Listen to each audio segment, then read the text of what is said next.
Whether by the cold wind or the moonlight, all the senses of the protagonist assassin told the same story that he's going to die today. Kneeling, he hears someone tell him that once again he did a good job. With a firm look, he raises his face, thanking a long, white-haired man named Lord Darris. All the boy's senses scream that tonight he will die at the hands of Darris Robert, who tells him that the results being demonstrated as the leader of the shadows are incredible, and it is thanks to this that the family grows more and more each day. The protagonist lowers his head, saying that he only did what was necessary. Darris then says he has been thinking about the boy named Ran, and then asks if he thinks the shadows need freedom. Ran replies that the shadows just follow orders and do not need emotions or thoughts. Darris then says it's great that he knows that, but he asks why he acted on his own, and how he escaped the doctrine. Sweating coldly, Ran has no idea how Darris noticed this. The doctrine is how the robber house uses the group of assassins called shadows. They kidnap or buy children, and then they turn them into assassins who will spend their whole lives doing the dirty work of the robber house. In other words, they create dogs loyal to the family.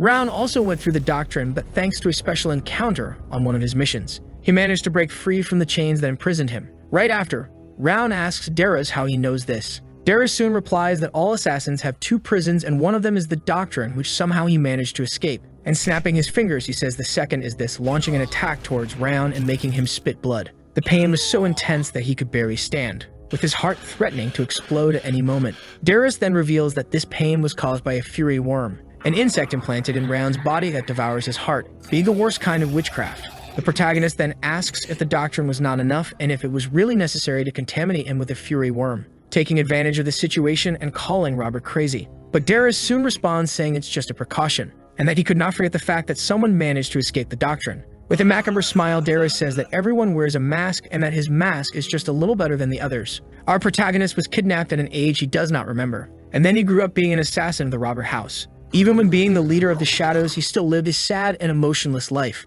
But luckily he learned a cultivation technique called Ring of Fire that was used by the strongest swordsman of times past. This technique helped him escape the doctrine system. Ran thought he could finally escape the shadows and have freedom. But the only thing that awaits him in the end is death. He wonders what his sin is and why he has to die like this, not content with the whole situation, and refusing to die that way. Then he gets up using his last strength to attack Darris, who is impressed with the fact that he can still stand, wishing to get at least one arm or one eye from him before dying, and advancing in his direction with a precise and extremely fast attack. However, Ran's charge did not prevent Darris from hitting our protagonist in a vital point, making him fall dead on the ground. But his effort was not in vain, as he left Darris with a wound on his hand. This blow made Darris reflect on Ran's courage, who endured the pain of the fury worm and still managed to attack him accurately. Robert felt a mix of anger and surprise, as he had not suffered any injury for a long time. But the fact that Ran was already dead calmed him. Soon after, two guards appear to remove his body from the ground, following Darris's orders. Meanwhile, on his deathbed, Ran faced the face of his assassin one last time, saying that Darris is considered one of the strongest warriors on the continent and that it was obvious that he could not win, since Robert was blessed with strength while our protagonist considered himself weak. However, he refuses to accept that fate. Ran refuses to die that way. He regrets having had this mediocre life. He regrets having been Darris's toy all his life, and for not having been able to complete the Ring of Fire that he luckily acquired. Ran pleads with all kinds of gods, seeking a second chance to take revenge on Darris, when to his surprise a magical amulet begins to glow, along with a message that said, "You have been chosen by Wraith." Raph tries to enter his body, but an error occurs due to the fact that Ran is already dead. Suddenly, he wakes up in a flowery field with a thin and graceful voice calling him, looking to the side with a vision of a beautiful young woman smiling at him. But something is different. Ran is no longer the same. After all, he is seeing everything from the perspective of a baby, unable to believe what is happening. The beautiful young woman holding him is named Sylvia, and she is his new mother. This means that our protagonist has reincarnated as her son. However, he still retains all the memories of his past life. At first, Ran thought this might be some kind of endless dream, but eventually he accepted the reality of his reincarnation as a baby. His mother decided to wait for the Lord who would name the child. Ran found it strange not to have his own name and imagined that this Lord must be very busy, since he has not appeared for 100 days since his birth. The upside is that he reincarnated into a very wealthy family, and this wealth can be very useful in his plan for revenge against Darris. Ran still remembers all the hatred he harbored before his death, but his plan for revenge requires patience since he knows nothing about the environment he is in. Above all, he has not yet mastered the cultivation technique of the Ring of Fire. Therefore, Ran needs to suppress his emotions and desires to the maximum to execute his plan. But something left our young protagonist curious. The mansion he was in was extraordinarily large even by high-class standards, when suddenly a maid screams for his mother's name. She says that the Lord is on his way, which makes Sylvia excited about the fact that her father is coming. This means that this Lord is Round's new grandfather. Suddenly, a gigantic presence takes over the mansion. Everyone is scared because the atmosphere has become extremely dense. This presence announced the arrival of the Lord, who came accompanied by 2 guards, who asks Sylvia if this would be the child. Looking at his face, Rowan recognized the figure of the Lord, a man with hair as golden as the sun, and eyes as red as fire. The master of the largest family on the continent, known by the nickname of the King of Destruction of the North, called Glenn Zeeghart. This means that Rowan has reincarnated into the strongest family on the continent. Glenn then holds his grandson in his arms and names him Rowan, wishing that his grandson lives and exists silently, like a shadow that has no life. Rowan is happy because he managed to recover his name even after death. That same night, he waited for everyone to sleep to act. These 100 days as a baby were frustrating for our little protagonist, since he would get sleepy from time to time, and every time he woke up, Sylvia was by his side. He couldn't even control his mana, but at least now he can sleep alone in his crib. Soon beginning his training focused on the Ring of Fire. The normal continental cultivation techniques are based on breathing to absorb mana from nature and accumulate aura in the energy center. But the Ring of Fire is different. Just as a sorcerer creates mana circles, this magic forms a circular ring around the heart, increasing vigor and body growth while strengthening willpower and affinity with mana. Therefore, this method is very good for those who wish to become warriors, making the Ring of Fire the best cultivation technique. Another benefit is that not even a genius like Darius is capable of detecting the existence of this technique. So if he can cultivate his body and mind with the Ring of Fire combined with his grandfather's fencing technique, his revenge against Darius will no longer be just a distant dream. However, as our protagonist is still a baby, his mana circuits are cold, and this ends up reducing his body temperature. If he continues at this pace, Brown will die when the cold blocks all his circuits. However, it would be a waste to discard all this high-intensity cold. It is better to combine it with a flow of fire and create an even more powerful technique. Due to his condition as a baby, he can only cultivate his powers for short periods of time, and whenever he is exhausted, he falls into a deep sleep. During one of these rest periods, his grandfather appeared conjuring some form of magic towards our young protagonist. The next day, he was again playing with his mother in the living room. Of course, our mini Ron was quite irritated by the fact that he had to pretend to be a child all the time. Yet his mother loves him dearly and constantly calls him cute.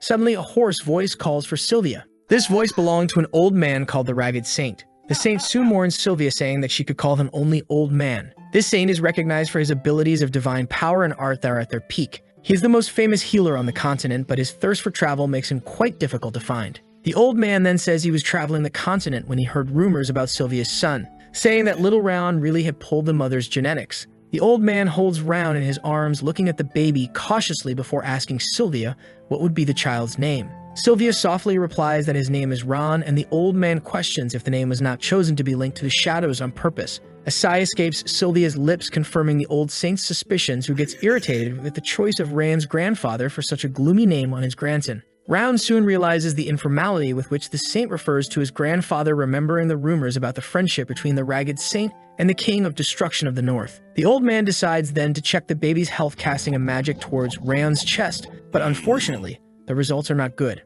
Noticing the saint's worried expression, Sylvia asks if there is any problem with her son. The Lord soon replies that Round has the ice curse established within his body, and this curse causes the blocking of his mana circuits, and this can hinder his journey as a swordsman in the future. Moreover, the Lord warns that if the baby is not treated, he will die soon. Sylvia cannot believe this, claiming that the Ragged Saint would be lying to her. He offers to provide the necessary medications to delay the effects of the curse. Before they can proceed, a maid enters the room calling the old man for a meeting with the Lord. He then sees no alternative but to follow the maid. Our protagonist is momentarily relieved to finally know the name of the curse that afflicted him, although he knew that this would not change his situation much. Suddenly, his mother starts to cry, which worries him. Despite having an adult mind and a child's body, Round knew that his mother still loved him deeply. Sylvia refuses to believe the words of the old saint, insisting that her son could not die that way. She hugs the baby, promising him that she will do everything to save him because she loves him. Faced with this situation, Round begins to feel a mix of emotions and pains in his body, mainly in his heart. What would this be? The man who lived most of his life as a ruthless assassin would be experiencing for the first time the feeling known as love. He cannot stand to see his mother suffering. He does not want her to cry. With a simple gesture, he places his hand on Sylvia's face, pronouncing his first words, which were, "Mommy." Sylvia heads to the room where both the old saint and the Lord are. Upon witnessing all this commotion, Glenn begins to question himself about the reason for so much noise, which leads the Lord to become so irritated that he curses his own daughter. Sylvia then kneels on the ground, begging her father to save Round from the terrible curse that plagues him. While having tea, Glenn coldly replies that he will not help the boy, saying that there is no reason to help someone who would not contribute to the house. The only thing he will do as a grandfather is to gift him with the name Zekeheart, claiming that just this name is already a blessing enough. After that, he orders his guards to remove Sylvia from the room, even with her screaming for help. Now alone, the old saint asks Glenn what the reason for all this theater is, since it was the Lord himself who called him to keep an eye on the grandson. But Glenn just tells him to stop asking questions and give the details about the current situation of the curse. The Lord explains that Round's mana circuits are frozen and that the situation will only deteriorate as he grows. He resumes the idea that due to these circumstances, our protagonist will not be able to become a warrior. But to everyone's surprise, Glenn says he does not care about that. What really matters to him is that his grandson stays alive, acting totally differently from seconds before. The old saint soon questions him. If he cares so much about the grandson, why did he call him Round, which is a name with such a gloomy meaning? While drinking his tea, the Lord affirms that the name Round does not mean just shadow. 1,000 years ago, this name had another meaning that was lost over time. Meanwhile, Sylvia feeds her baby with an elixir given by the old saint that will delay the curse process. Despite the bitter taste of the elixir, our dear protagonist has gone through much worse things in his previous life, managing to drink the medicine without problems. This reception leaves Sylvia extremely happy as she hugs her son with much love. This is perfect for young Rand, who needs to take several doses of this fire attribute elixir to unfreeze his mana circuits. 4 years have passed since then. In that interval, Round continued his hidden training, and thanks to the doses of the elixir, he managed to reach the power of the Ring of Fire, more quickly reaching the level of 1 star. His routine during this period involved playing with his mother and the maid Helen in the morning, taking advantage of the early hours and his daily naps to cultivate his power through meditation. Now at 5 years old, Round is a promising young prodigy, but something helped him, a kind of system, a floating blue screen that only he could see. After 5 years of hard work, Round finally managed to form the second Ring of Fire, which now has a cross shape. As a bonus, he became more sensitive to mana, all thanks to the system. Helen entered his room asking if she could wash his dirty clothes without noticing the presence of the system, which confirms the theory that this mysterious screen only appears for our dear protagonist. He has been able to see these messages since he reached the first Ring of Fire. At first, he didn't know what it was, but soon realized that it was an efficient system that helped him monitor his evolution and attributes. Still, the Ice Curse and Weak Vigor remain, even having reached the second level of his ability. Sylvia and Helen were essential to maintain the health of our mini-protagonist, since he couldn't take care of himself when he was a baby. Still, he has plenty of time to train, as he is only 5 years old. Round doesn't need to rush to evolve, since everything will happen naturally. However, the Ice Curse is still a major obstacle for him, as it easily tires him. Either way, he was known as the greatest assassin in his past life, and now knows his cultivation technique even better. With his experience, our protagonist deduced that if he completes all levels of his Ring of Fire technique, the negative effects will disappear. Moreover, if he learns his grandfather's sword technique, he will definitely be able to conclude his revenge. Even so, there's no point in rushing, since Darius is someone who competes for the title of strongest on the continent. Round will not be able to mentally endure if he gets too agitated for revenge, after all the number of people who can kill him is very low. Even if it's slow, our protagonist needs to grow in a controlled and efficient manner.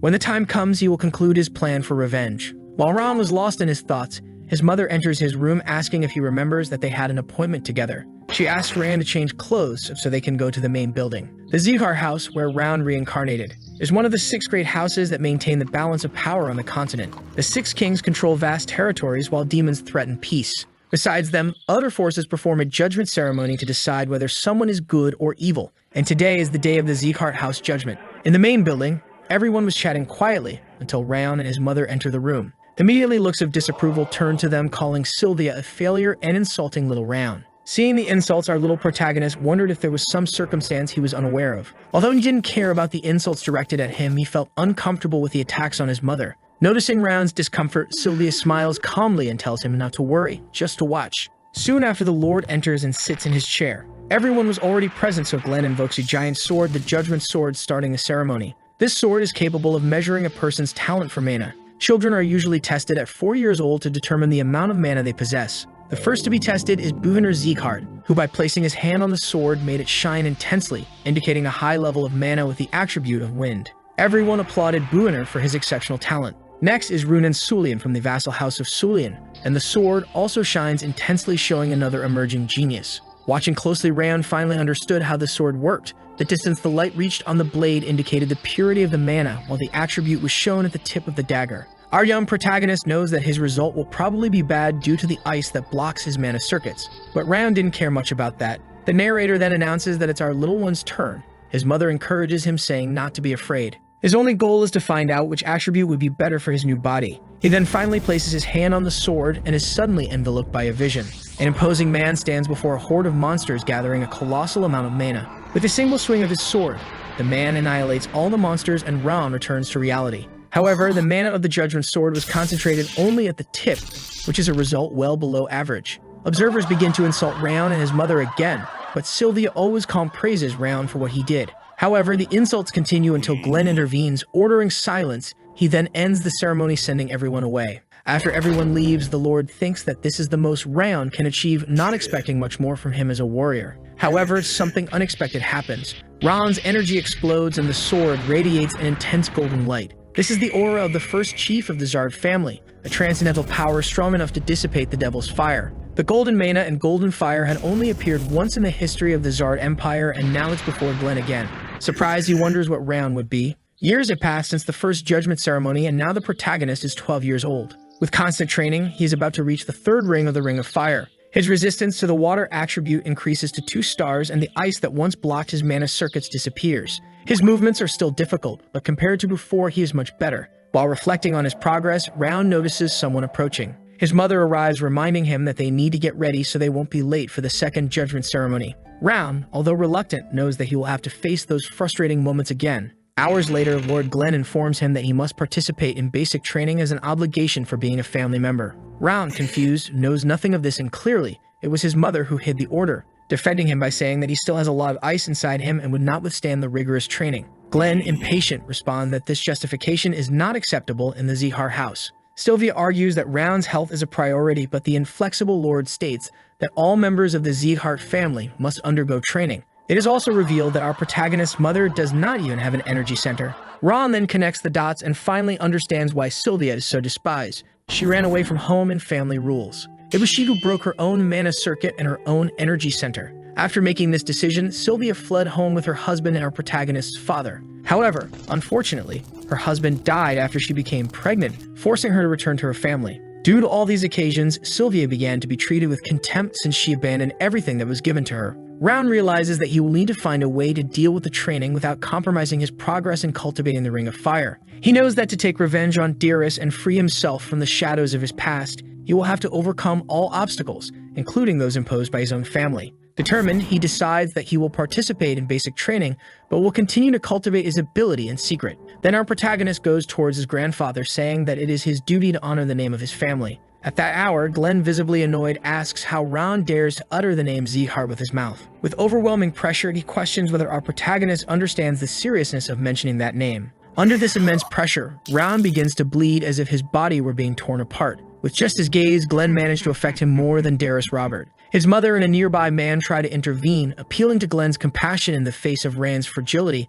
but the relentless leader of the Zieghart family is unmoved. At that moment, our young protagonist recalls his life as an assassin, a period of pain, suffering, and loneliness lived in the shadows. Determined to change his destiny, Ran makes a promise to himself.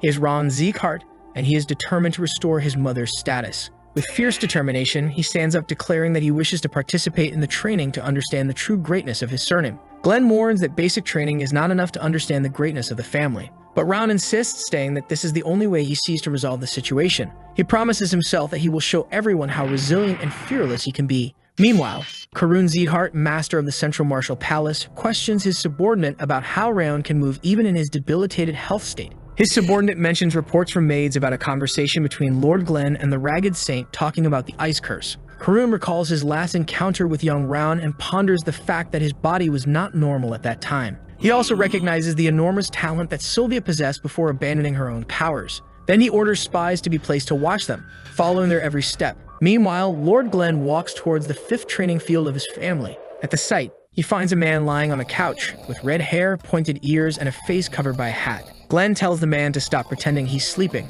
surprising him with his astuteness as the only one capable of detecting his ruse. The man is surprised by the Lord's power of deduction, praising him while letting out a corner smile. Rimmer is an elf, and therefore his appearance is so young even though he's over 50 years old. Putting the jokes aside, they decide to focus on the crucial point of the conversation. After all, Glenn was there to deal with his grandson. Rimmer reveals that Sylvia personally sought him out, begging him not to hurt her son. In addition, the elf claims that he does not plan to make an exception, not even for the King of Destruction of the North. Glenn agrees, stating that he will not go easy on his grandson. If necessary, he will be even more rigorous with him than with the others, asking Rimmer to separate the trash from the luxury. The elf makes a dramatic expression surprised by the Lord's attitude. However, his surprise is not due to the harshness of the words, but to the perception that in his view, Glenn loves his grandson so much that he wants to give him a better upbringing than he gave to his daughter Sylvia. This irritates and enrages Glenn, who exclaims that if Rimmer were not his veteran friend, his head would be rolling on the ground. Back to Round, the system appears again to show the updated abilities and statistics of our hero.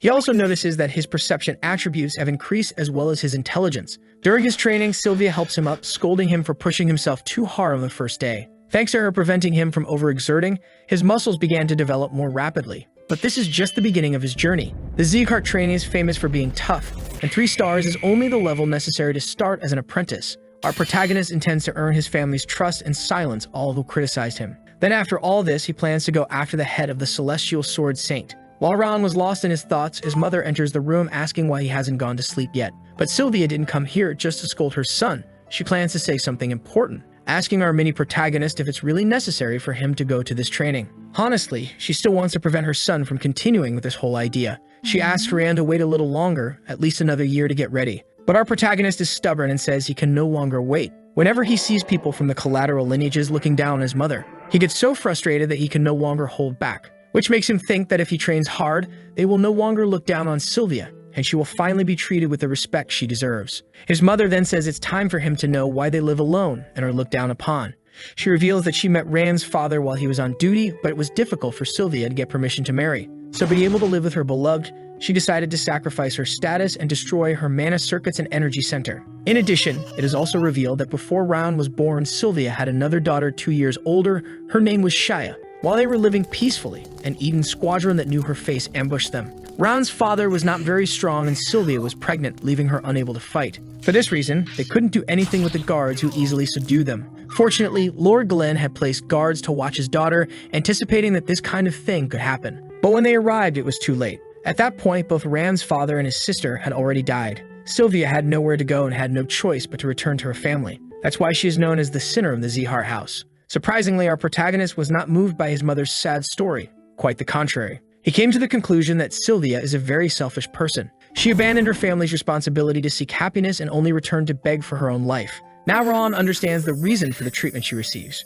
but she was also the person who gave him a new chance to live and showed him affection for the first time. Even if everyone calls her selfish, in his heart Ron affirms that she was his only mother in 2 lives. Faced with this, he asks if Sylvia regrets everything, but she says no, since she lived in the Zeekhart family as if she didn't exist and only started to feel alive after she left. She was happy and is happy now because she is with her son. Even after all this, she apologizes for being such a bad mother, but Rand says it's okay and that she doesn't need to worry too much. Even if she is called selfish by others, she is his precious mother and cannot be replaced. He can have his revenge after making her gain her position and rights as the heiress of the Zeekhart house. Of course, she starts to cry seeing that her beloved son cares about her. Hours later, Round decides to check the progress of the Ring of Fire and go to sleep since there isn't much time until the start of training. He then begins to meditate and a magical aura begins to envelop him. The rotation speed of the rings became faster after reaching 3 stars. It's already like this with 3, how fast will it get when he reaches the intermediate stage? However, in the middle of meditation, a figure begins to emerge from his aura.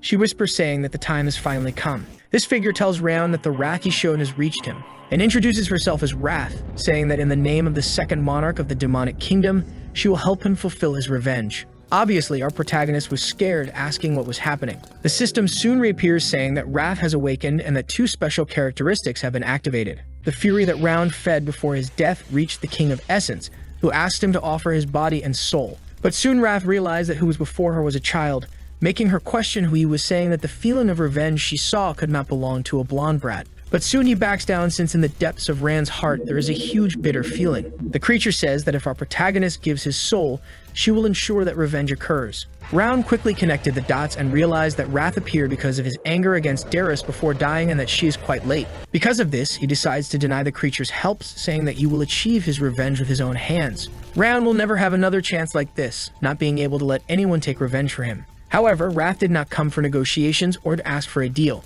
saying that she has already made her decision. Round is impressed by the fact that the flames are cold, while Wrath advances towards him saying that she will steal his body. She really enters the body, which is now cold due to the temperature of the flames. Wrath then begins to induce our protagonist to direct all this fury towards his target, saying that even if he is a god, the King of Essence will be able to kill him easily. Round is only able to resist all this cold because of his resistance to water. But this attack is much more than just the temperature. It is continuously provoking his fury, inducing him to surrender to the dark side of the Force. But Ron resists, thinking that if he gives his body to Wrath, who knows what would happen to Sylvia and the maids. He cannot give up even if he dies trying. The King of Essence then gives up on going easy, saying that he will no longer try to minimize the damage caused to the body and will forcefully enter as a host. The protagonist's body seems like it will explode with him reaching his limit of resistance. If it continues at this pace, he will die soon, but an idea comes to his mind. If he can survive the ice aura with his water resistance, he might also be able to resist physical and mental pain using the Ring of Fire. This is his only option to survive now. Our protagonist begins to cultivate his power, which infuriates Wrath with the fact that a mere human brat dares to challenge her. Round then says that he will take revenge alone, refusing to let a random ghost take over his body. And of course, the King of Essence is not happy with this. How can a simple human dare to call the monarch of the demonic kingdom a random ghost? Seeing that he managed to affect him, our protagonist still jokes about the fact that even though he's a monarch, he cannot defeat even a simple child. However, the fight is not yet won, since a moment ago Wrath said that she has just awakened, which makes him think that must be why she cannot exert her full power. At this critical moment, the system appears, warning that additional abilities have been unlocked. Then finally, we have the revelation that the system is none other than the authority of the King of Essence, the attribute window. And for some reason, Raon can use this power, making him question the reason for the king. However, he says he has no reason to answer him, and our protagonist deduces that the system serves to accelerate growth, making the King of Essence squirm with the situation. Raon thought it was strange that the effects of the Ring of Fire were better than they were in his past life, and this is all thanks to the system. Seeing that she has no power, Wrath pleads for Raon to give her body or her authority back. But our protagonist is not intimidated by anything, giving a mana-coded punch to the King of Essence. Unfortunately, the punch didn't work since Wrath has no physical form. The protagonist is also the only person who can see her, which can be good and bad at the same time. Already tired of the situation, the King of Essence attacks our protagonist's arm, placing an ice bracelet on his wrist, saying that his powers will return, and when they do, Round will not be able to do anything to stop him. Wrath will be by his side until his last breath, being a kind of plague or a symbiote that cannot be stopped, at least not yet. It is not advantageous for Round to remove her from his body, since the system may disappear as a consequence, and also who knows what she can do with Sylvia and Helen. So it's better to keep her by his side so he can watch her. The next day, Helen consoles Sylvia, saying that the boy will make it. This boy is Round, who is already ready to head to the training field. At the gate of his mansion, he promises that he will be careful and will return soon. His mother appears to be quite sad about his departure, fearing that something dangerous might happen. But Round replies that he will not try too hard and that he will give up if it gets too difficult. Sylvia pleads for him to return well, and that she can't even imagine how her mental health would be if she lost another family member. After a long journey, Round finally arrives at the 5th training field of the Zeekharts, where several hopeful children are chatting among themselves. The place is quite crowded, not only having people from the direct and collateral families, but also those who receive recommendations or who are from allied families. According to Helen, there are also 6 training fields this year due to overcrowding. But peace was short-lived because of all the bad reputation of his mother. Raon quickly began to be judged by the people around him. 2 boys said that his body was weak, and that he was just a coward wearing a tacky bracelet. Of course, the Essence Lord was quite angry with that statement, since his flower bracelet is beautiful. But surprisingly, Raon arrives first, telling them to stop gossiping and say all the insults to his face. The boys did not expect this, becoming visibly nervous with the presence of our protagonist, who, by the way, is becoming more and more epic, saying that the duo has no qualifications to mock him since they are also from the collateral families. One of the boys gets so angry that he grabs Round by the neck, threatening to punch him, until a voice intervenes, shouting for them to stop. This voice was from a well-dressed boy with blue hair who warns about the start of training and scolds them for trying to tarnish the name of Zeekhart. The name of this boy is Buren Zeekhart, a direct descendant of the family. The 2 boys who previously prostrated themselves as bullies begin to call Buren sir and apologize. He also reprimands Raon, saying that he still hasn't learned his place, calling our protagonist a nobody who can be destroyed whenever he wants, comparing him to a mere rat. But now it is shown that Buren is envious of Round because he has monopolized the spotlight and people's attention.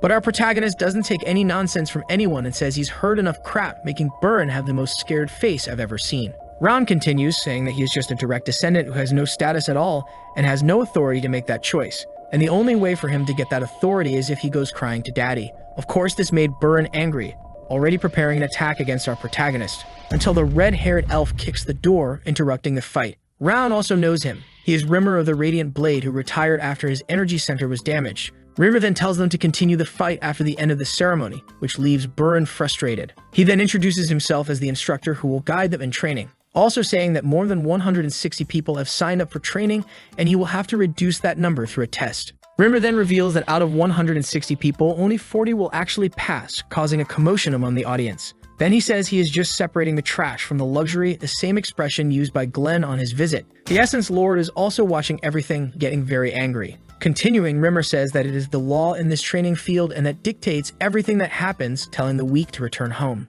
All the students who decided to stay will have to run as a physical fitness test, and they better run with all their will until he says otherwise. But Ran is smart. He doesn't need to run more than the others since this is not a competition, thus saving energy. Rimmer observes the potential and character of people as well as their intelligence, not focusing on superficial things. The evaluators soon notice the presence of two promising names, saying that both Buren and Miss Runan are incredible, and that at this pace and speed, they will be able to run for hours. If they are already at this level of power so young, imagine when they reach adulthood. Then one of the evaluators talks about Rayon, who is having difficulty keeping up with running. But Rimmer has a different opinion. He found it interesting, saying that he has never seen someone like our protagonist before. He thinks that those who could not measure potential were strong since it was not possible to see the depth of their talent. The way Rimmer uses to measure people's potential is by colors, so he can see the colors that define what each child will become in the future.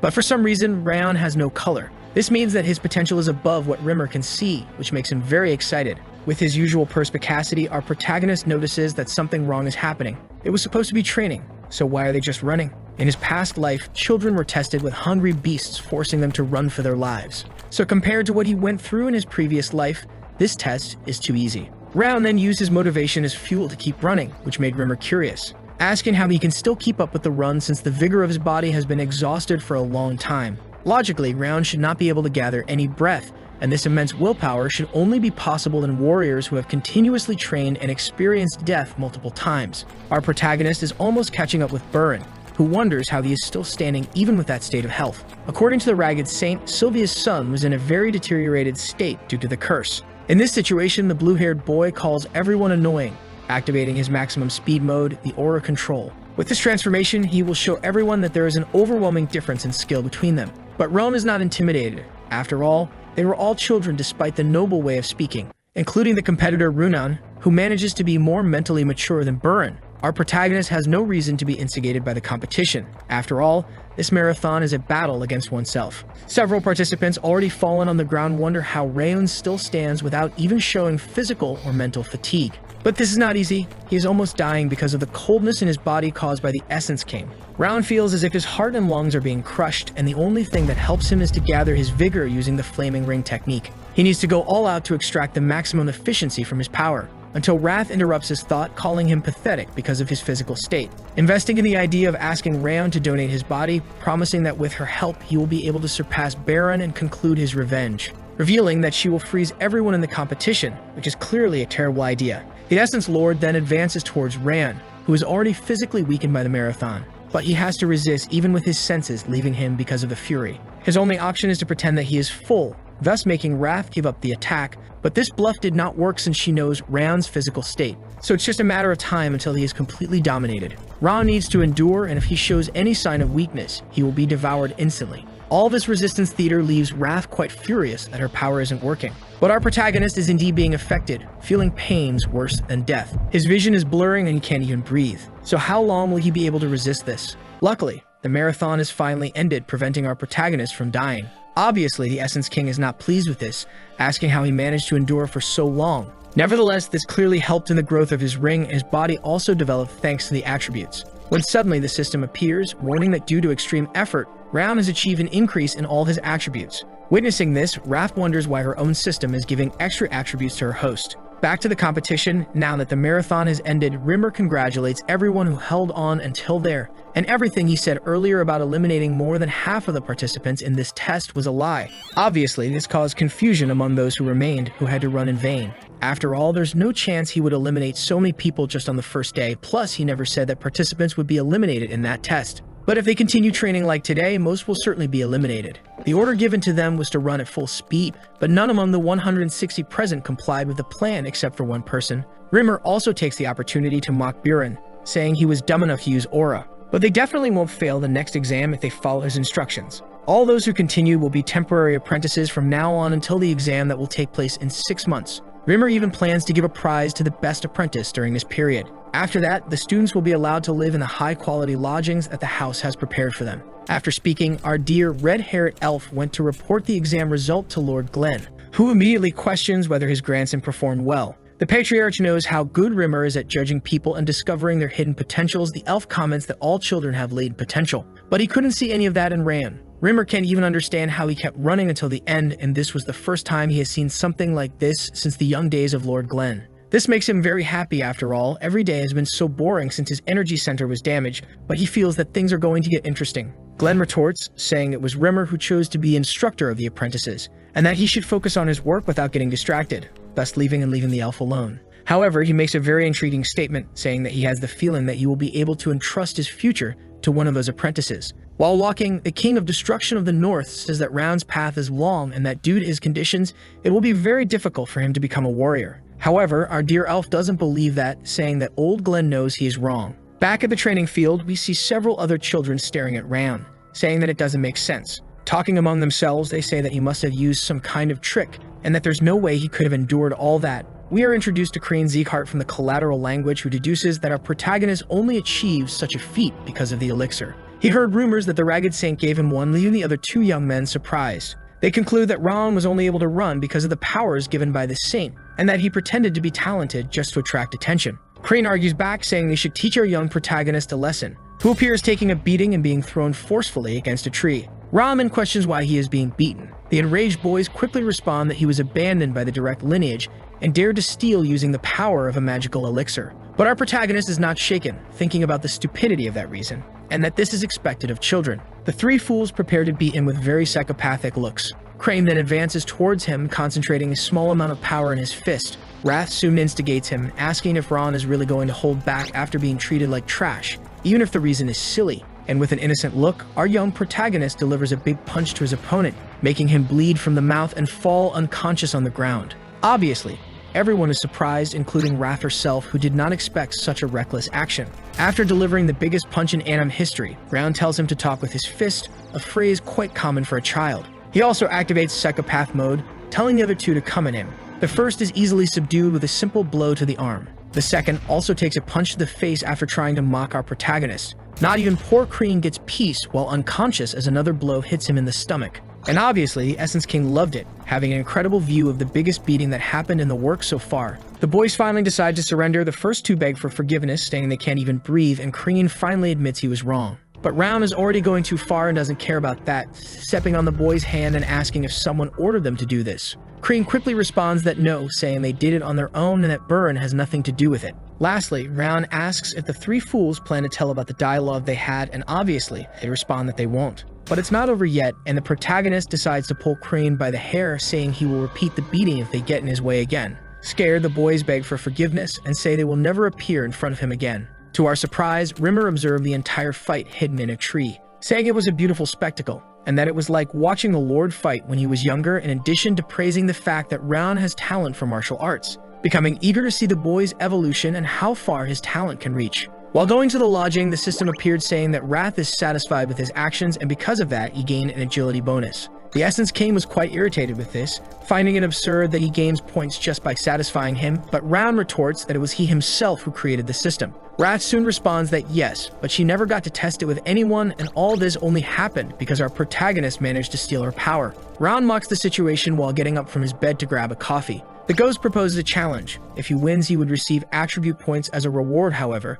If he loses, he would have to donate his body. The system soon reacted, alerting that Wrath had devised a bet that would be to pass the test for official cadets in first place, and that if successful, he would gain some rewards. Round asks if this test would be the one that Rimmer mentioned earlier about choosing the best student during the 6 months, and soon Wrath confirmed that yes. She also took the opportunity to explain what this random feature would be, answering that one of the traits that the Essence King possesses will be given to him. But Rand still has another question: what would be this creation of 10 points in the emotion of fury upon failing? The Essence King soon responds that he will gain the emotion of fury, which would correspond to an intense feeling of anger. Of course, this will help in the possession of his body, reaching a point where he would lose his control no matter how strong his will was. Round then begins to ponder whether accepting the bet would really be a good decision, believing in the honesty of the Essence King's words. Compared to the rewards, the risk is relatively small, and perhaps this is the power-up he so desires. Our protagonist decides to accept the bet, bearing the consequences in case he loses. The system soon appeared again,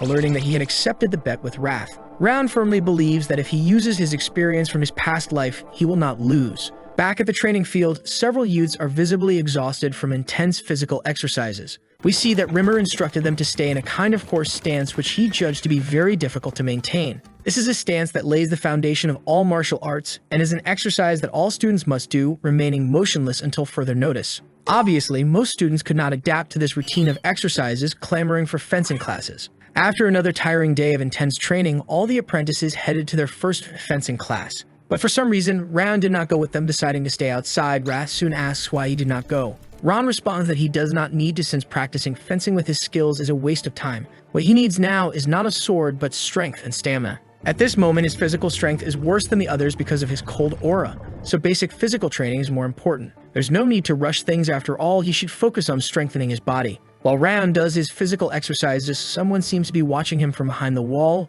Looking closer, we realize that it is Runan Sullian from the vassal house. She notices that our protagonist is having accelerated development because of his exacerbated load progression. Round's growth is so much that she decides to show herself to him, revealing her presence after days of watching him hidden. Runan is surprised by his height, which is quite tall for a 12-year-old child, when suddenly a snap happens in her mind, making her sit next to our protagonist, forming a rather funny scene. But she did not sit down just to play, but to do exercises with him, being the kind of shadow that repeats everything that Round does. She thinks to herself, analyzing the refreshing scent that our protagonist exudes, and that after feeling it, her body even became lighter. Thanks to this, now Runan can lift much heavier weights than before. Soon Roan asks if she wants to talk to him or something, but she responds that no, which ends up making our protagonist quite embarrassed. As much as she disguises it, it is quite clear that Runan admires our protagonist a lot, following him everywhere and copying his exercises, until Buran appears in the room where they were with his friends, getting jealous of Roan for being with Lady Runan. But the spoiled blue-haired boy says it is useless for him to keep repeating such a basic strength training,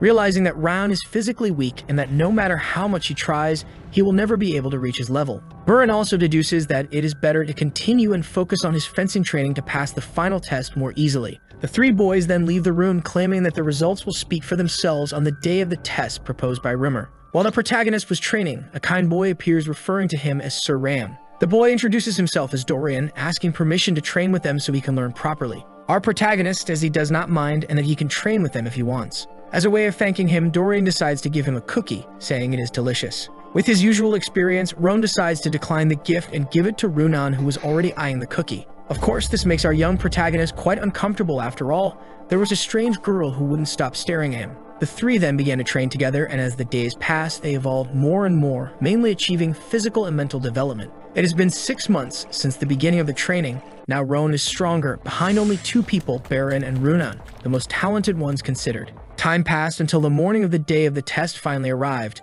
Several parents and mothers were present, trying to glimpse the talent of their children, who spent 6 months preparing for this day. The King of Essence reminds Round of his bet, claiming that in the end he wasn't able to surpass those two, so he better be prepared to face his wrath. But our protagonist counters, saying the test is entirely different, and they don't know what will happen. Looking at the ground, he noticed his friend Dorian was feeling unwell, nervous about test day. Here we see that the relationship among the three has evolved significantly during these 6 months, with Runan, who used to be too embarrassed to speak, now offering him cookies, even though Roan still thinks everyone around him is foolish. In the audience, Sylvia and Helen noticed the presence of the boy, whom they judged to appear confident, and now he was surrounded by friends. Then suddenly a voice announces the arrival of Lord Glenn, the head of the Zehar house. Everyone is surprised because never before in history has the Lord participated in this event, an exception that even surprises Rimmer. He then decrees the start of the official apprentice selection test, revealing the criteria that will compose this challenge. A huge green aura begins to gather in his direction, surprising all the children.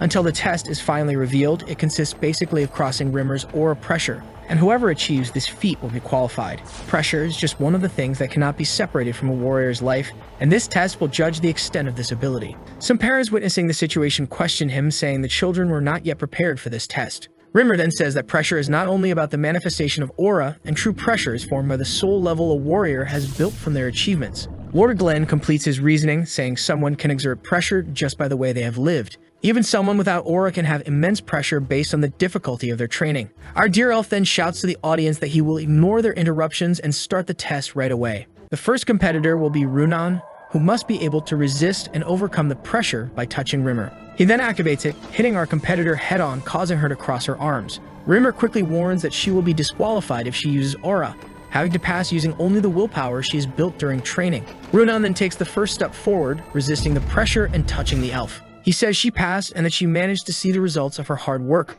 wishing her to continue like this.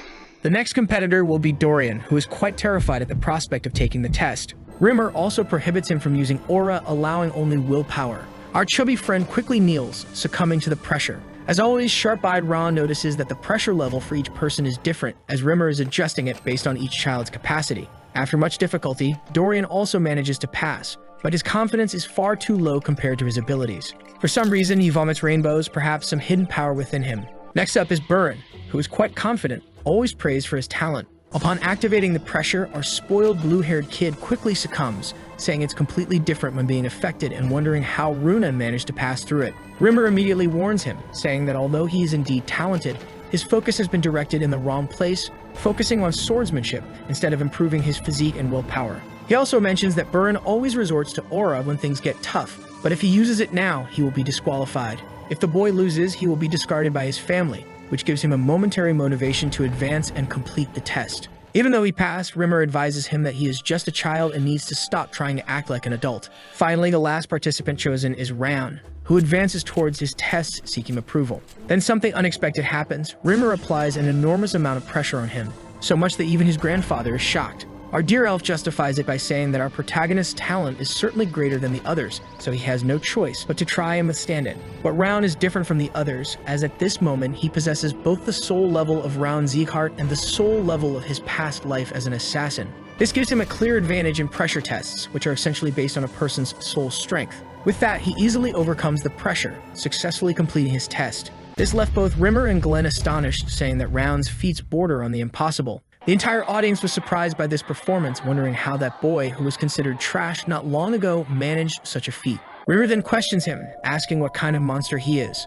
The boy replies, saying he is Raun, the same one who trained under him for 6 months. After that, the exam is concluded, and our beloved trainer promises to reveal who was his best apprentice during the entire training. With an intense shout, Rimmer reveals that the top performer was Raun Sieghart, who dedicated himself intensely for 6 months. Of course, Sylvia was very proud, seeing her son achieve more and more accomplishments. But there weren't only positive receptions. Several other adults were surprised and irritated that the son of a traitor had reached the top, claiming that Rimmer was lying. Additionally, Burin intervenes, trying to claim victory, saying that our protagonist is inferior in vigor, strength, and talent, alleging that Raun used some trick, an idea well received by the adults. They question how he could be the best of all despite having the ice curse and accuse him of bribing a trainer. But now the fun part begins. Amid all this situation, Rimmer decides to ask the Lord how to proceed. After some thought, Glenn suggests a duel between Raun and Burin. The person who wins will have the right to the title of Best Apprentice. However, our young protagonist is not fond of the idea, saying that the test is over and there is no reason to fight him without any reward. He also criticizes Burin, saying he always talked about being of direct lineage and having more honor than anyone, but threw all those ideals away by questioning his victory. In light of Raun's discontent, the Lord decides to place a prize in the duel, a bronze tablet. This piques our protagonist's interest, making him willing to participate. Since gold, silver, and bronze tablets are awarded based on performance within the house, with different types offering different rewards. Moreover, it seems his grandfather is not happy with Raun holding the position of Best Apprentice. Glenn soon begins to explain the rules of the duel, saying that the use of aura or any type of weapon is strictly prohibited, allowing only martial arts. With that, Rimmer decrees the start of the duel. Burin advances towards Raun, trying to strike a blow to his face. Luckily, our protagonist manages to dodge at the last moment, avoiding a potentially fatal blow. The fight unfolds, with the blue-haired boy attempting a kick that Raun easily blocks, until Burin reveals the vacuum tiger technique taught by his father, claiming that nothing was said about punching techniques in the rules. This punch is quite effective, but not strong enough to knock our protagonist down. Several people in the audience support Burin, saying Raun has no chance in this fight. Then we are introduced to the boy's past, whose brother was reprimanded and expelled for being too weak. His father constantly pressured him, telling him not to disappoint him, and as his father is watching, Burin has no option but to win. In the midst of the battle, Raun realizes he can see all of his opponent's moves, easily dodging them. His movements are as clear as the sky, which greatly facilitates the battle. Biren then asks if our protagonist would give up, jumping towards him while preparing a punch. But soon he replies that he doesn't intend to give up so easily, forming an epic clash of fists. Until the stronger one prevails using his cultivation technique, the fire ring, Round manages to land a punch on his opponent, who is bewildered, wondering what this power is.